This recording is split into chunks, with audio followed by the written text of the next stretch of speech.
एक गांव में सुमैया नाम की एक लड़की अपने गरीब किसान पिता यूसुफ के साथ रहती थी। सुमैया की मां कुछ समय पहले एक गंभीर बीमारी से गुजर गई थी। उनका घर बस नाम का ही था, जिसकी छत फटी हुई और दीवारें मिट्टी की बनी थी।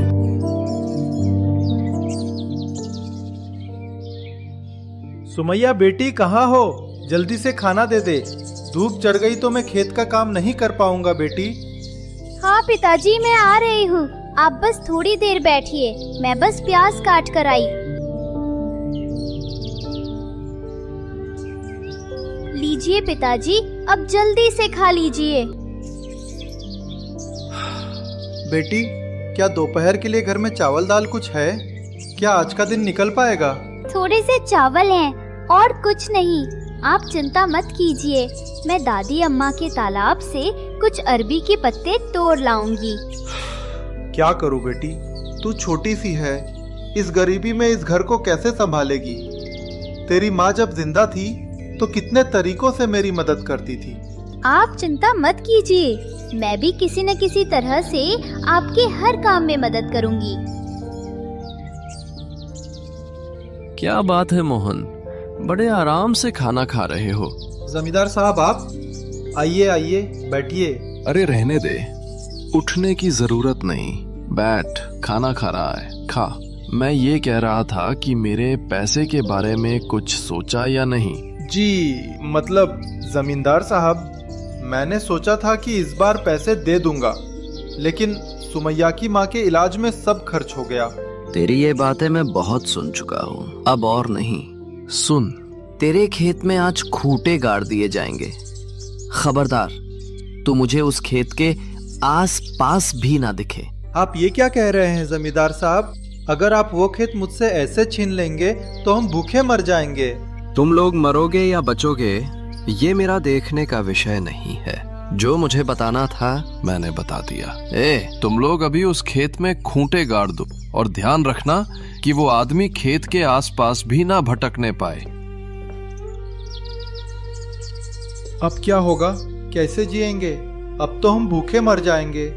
पिताजी, आप ऐसे टूटिए मत। अगर आप ऐसे टूट जाएंगे तो आप भी माँ की तरह बीमार हो जाएंगे, और अगर आपको कुछ हो गया तो मेरा क्या होगा पिताजी? बेटी, मैं क्या करूं? मैं तो बिल्कुल बेसहारा हो गया हूं। कभी साग, कभी अरबी के पत्ते, कभी सिर्फ मार चावल का पानी खाकर दिन कटते रहे। 3 दिन तक यूसुफ कई जगह काम की तलाश में भटकता रहा, लेकिन उसे कहीं काम नहीं मिला। सुमैया, कहाँ हो? हाँ, मैं ये रहा। पिताजी, ठंडा पानी। पानी बहुत ठंडा था, गला तर हो गया। बेटी सुमैया, अगर खाना हो तो मुझे खाना दे दे, बहुत भूख लगी है। जो थोड़ा बहुत खाना था वो कल ही खत्म हो गया, और कोई खाना नहीं है घर में।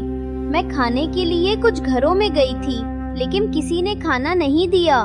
घर में खाना नहीं है तो क्या तू सारा दिन भूखी रही बेटी? मुझे तो भूख नहीं लगी, मैंने पेट भर कर पानी पिया था। मैं नहीं कर पाया बेटी, तेरे छोटे से मुंह में थोड़ा सा खाना भी नहीं डाल पाया।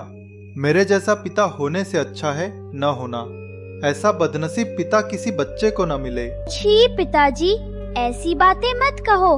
मैं आपको एक बात बताने वाली थी। क्या बात है बेटी, बता। माँ ने मरने से पहले मुझे कुछ बीज दिए थे, मैं उन बीजों के बारे में भूल गई थी। आज सुबह अचानक याद आया। किसके बीज? माँ ने कहा था बैंगन के बीज। आप रुकिए, मैं ला रही हूँ।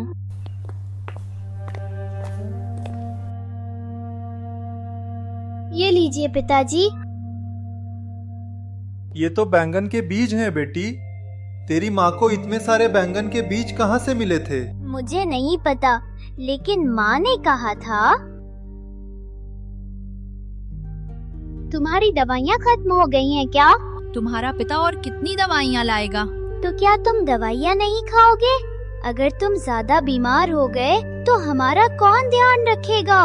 तुम अपने शरीर का जरा भी ख्याल नहीं रखते। ऊपर वाला देखेगा बेटी, मुझे नहीं लगता कि मैं अब ठीक हो पाऊंगी।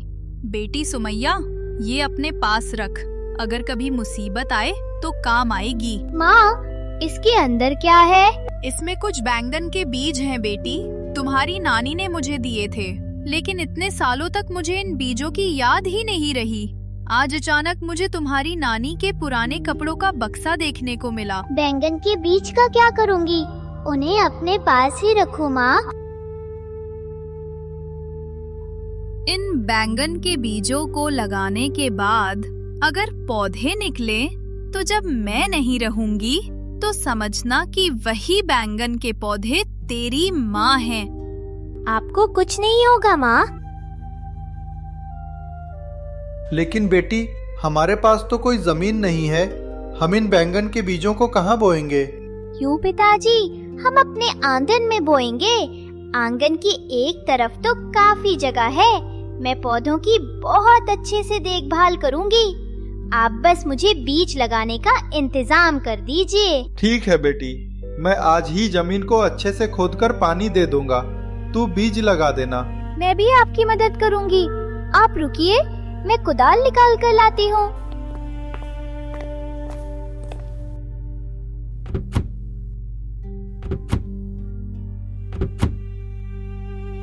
सुमैया और उसके पिता ने जमीन को अच्छे से खोदकर पानी दे दिया।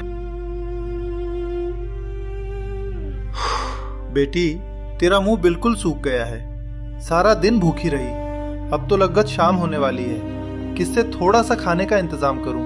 मुझे भूख नहीं लगी है पिताजी, आप मेरी चिंता मत कीजिए। सबूज के केले के आड़त पर ही कल से काम पर चला जाऊंगा बेटी। सबूज कह रहा था कि दिन के 20 रुपए देगा, सारा दिन काम करना होगा।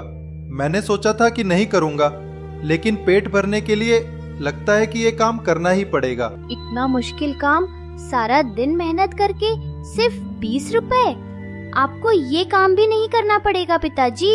मामा न होने से काना मामा ही बेहतर है बेटी, हम जैसे गरीब लोगों के लिए इसके अलावा और कोई रास्ता नहीं है। अगले दिन सुमैया सुबह सुबह उठी और बैंगन के बीज खेत में बिखेर दिए। यूसुफ सबूज के केले के आड़त पर जाने के लिए घर से निकला।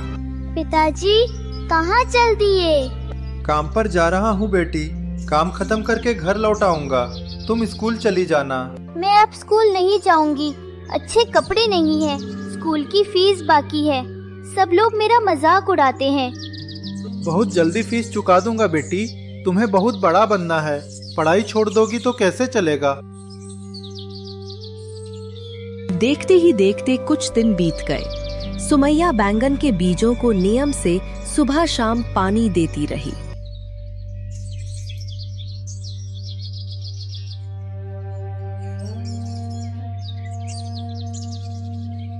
बैंगन के पौधे निकल आए हैं, लेकिन ये क्या, सिर्फ एक ही पौधा निकला है।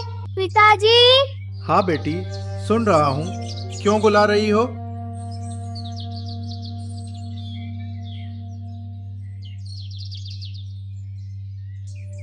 देखो, बैंगन का पौधा निकल आया है। निकल आया है, ये बहुत अच्छी बात है बेटी, तू जितनी सेवा करती है एक की जगह 10 निकलेंगे। नहीं पिताजी, सिर्फ एक ही पौधा निकला है, मैंने इतनी मेहनत की, बीजों की कितनी देखभाल की, वहाँ सिर्फ एक पौधा निकला। हमारी किस्मत ऐसी क्यों है? मन छोटा मत कर बेटी, ऊपर वाला की योजनाओं पर संतुष्ट रहना चाहिए। तू खा लेना, मैं काम पर निकल रहा हूँ। सारा दिन सुमैया का मन उदास रहा। रात को जब वह सोई तो उसने एक सपना देखा। मन क्यों उदास है तेरा? तुमने कहा था कि बैंगन के पौधे हमारे बुरे वक्त में काम आएंगे, लेकिन कहाँ माँ, सिर्फ एक ही पौधा निकला है। अगर फल देगा तो वो एक पौधा ही काफी है बेटी। वो पेड़ तुझे दुख पहचानना सिखाएगा, प्यार समझना सिखाएगा और किसी के लालच को पसंद नहीं करेगा। देखना, वही एक पेड़ तुम लोगों की किस्मत बदल देगा। तुम सच कह रही हो माँ? माँ, तुम कहाँ चली गई माँ? माँ, तुमने क्या सपना दिखाया? तुम्हारा दिखाया हुआ सपना सच हो माँ? अगले दिन सुबह गंगा नींद से उठी और सपने की बात अपने पिता को बताई। बैंगन के पौधों को लेकर बहुत ज्यादा सोचती है, शायद इसलिए ऐसा सपना देखा है। आज मेरा काम नहीं है, चल हम दोनों मिलकर आज बैंगन के पेड़ की जड़ में पानी दे आते हैं। चलो।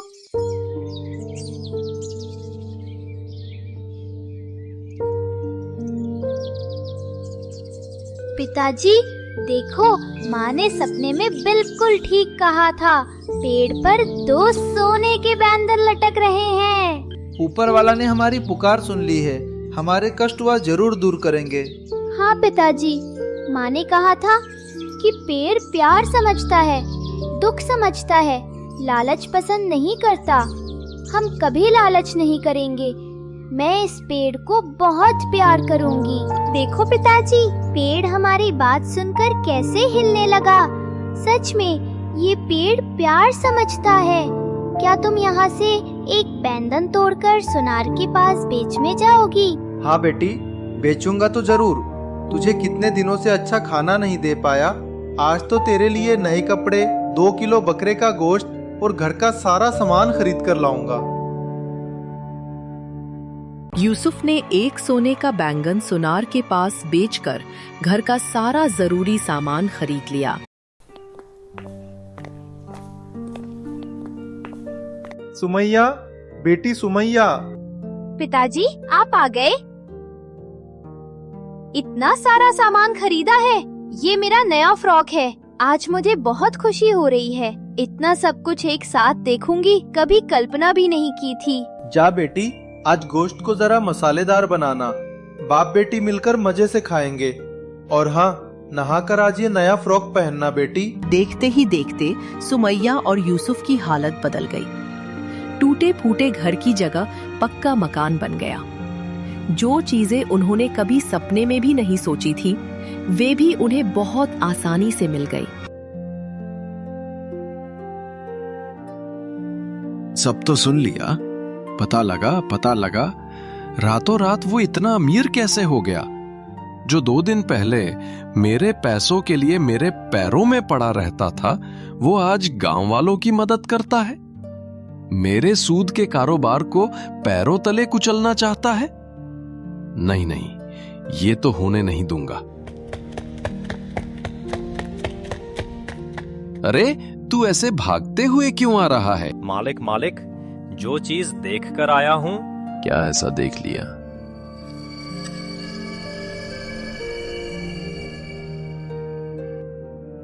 ओ, तो अब समझा असली साजिश क्या है। ए चलो, सब मेरे साथ चलो। वो बैंगन का पेड़ उखाड़कर अपने घर में लगाऊंगा। फिर देखता हूं उस आदमी की इतनी दानवीरता कहां से आती है।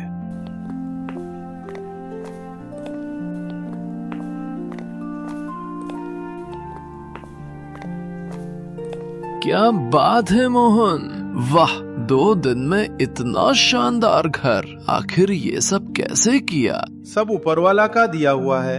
वो तो बहुत अच्छे से जानता है कि ये सब किसका दिया हुआ है। अच्छा, मेरे पैसे तो अभी चुकाए नहीं गए, कब दोगे? ये क्या बात हुई जमींदार साहब, आपने तो मेरी जमीन पर कब्जा कर लिया, फिर पैसों की बात क्यों उठ रही है? कोई सबूत है तेरे पास? तेरी वो रकम सूद के साथ कई गुना हो गई है।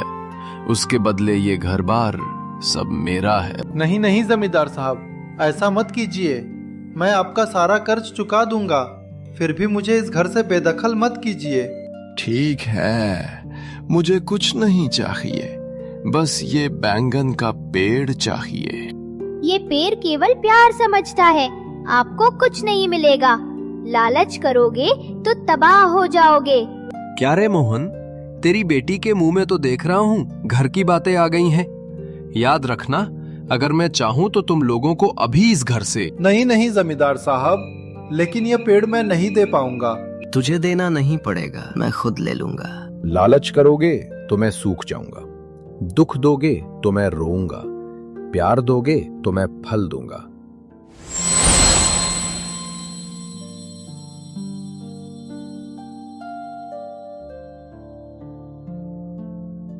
ये पेड़ तो बेकार है, इसे काट डालो। मुंह फाड़कर क्या देख रहे हो तुम लोग?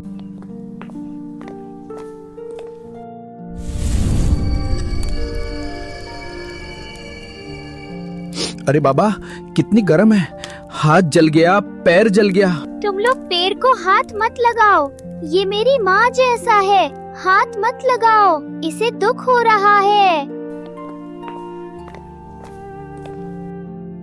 मैं जानता हूँ कि मोहनलाल ने जमींदार के सारे पैसे चुका दिए हैं, फिर भी जमींदार इनके साथ ऐसा अन्याय क्यों कर रहा है? हाँ, इनके साथ ये अन्याय हो रहा है। सुमैया के दुख से ये पेड़ बचा है।